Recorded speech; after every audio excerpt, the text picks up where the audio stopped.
Dr. Lita, one of the things I've been curious about is we had the initial explosion in cases.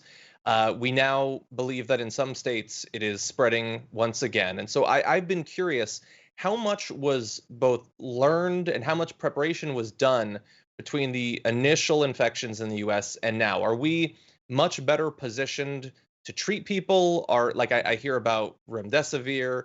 Is that a big game changer? Like, how has the situation developed in terms of our ability to fight a new spread of infections? These are very good questions. Right now, we're much better prepared. We have several drugs we use right off the bat. We've learned that when you come into the hospital with an acute case of COVID-19, the first thing we do is we thin your blood. We then may have some hospitals use hydroxychloroquine, particularly now since there are reports that hydroxychloroquine may actually be effective on inpatients. We have seen no benefit to hydroxychloroquine, but that may be the fact that our patients are so sick. Hydroxychloroquine is a very minor drug when it comes to the immune system. I use it all the time in my patients with rheumatic diseases. However, we also have tocilizumab, which is a monoclonal antibody that helps control acute inflammation in the lung. We have remdesivir, which is an antiviral agent, which we use routinely. In fact, we put every patient that comes into the hospital and who's in the ICU on remdesivir, which is an antiviral. And then we also use dexamethasone, which is a very potent steroid. The remdesivir, the dexamethasone, the hydroxychloroquine, and I think the tocilizumab are all anti-immune drugs. These are drugs to check the immune system and stop it in its tracks because it has always been my belief and my observation that patients die not from the virus, but from the immune response to the virus. So that's why these drugs work, and we're really smart about it now, and we know what we're doing. So we haven't had a death from COVID-19 in 3 weeks. And that's really wonderful. We were running 60 patients a day dying at one point. So we're really very happy that we seem to know better as to how to control things. However, there's still the occasional patient who comes in, and despite what you do, and that could be a young person as well. It could be, as you just saw, Nick Cordero, 41 years old, just died, succumbed after months of battling this virus. So it can happen where you can be 20 years old and die of this infection.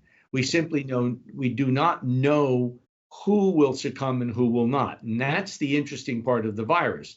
Probably has a lot to do with genetics of the immune system in you and your family members. Has probably very little to do with the virus, its character, et cetera.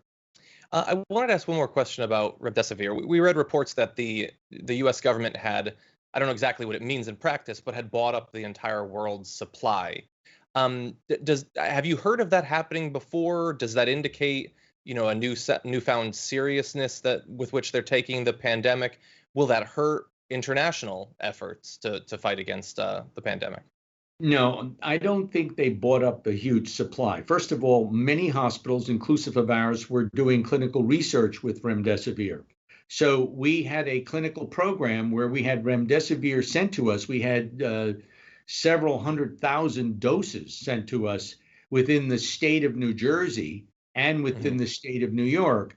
And that was divvied up by the health departments of those states based on the actual numbers of infected people that were showing up in emergency rooms and ICUs in different hospitals.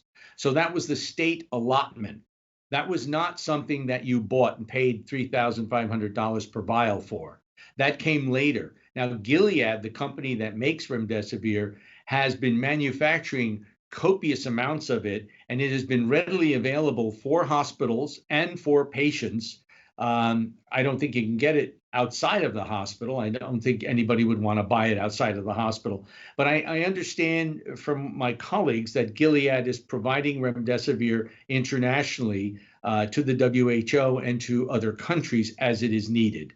It's a very sophisticated agent. It seems to work well. It has saved countless lives. So it is a good drug. And that, in addition to the blood thinner and the steroid I mentioned, and also the tocilizumab, the anti-interleukin 6, that's complicated. That interleukin is part of the immune storm that comes on and kills people. All of that together, used wisely with physicians that have experience, will save lives. Much more now than, say, March or February of this year, when we didn't know what we were doing. It was pretty tough.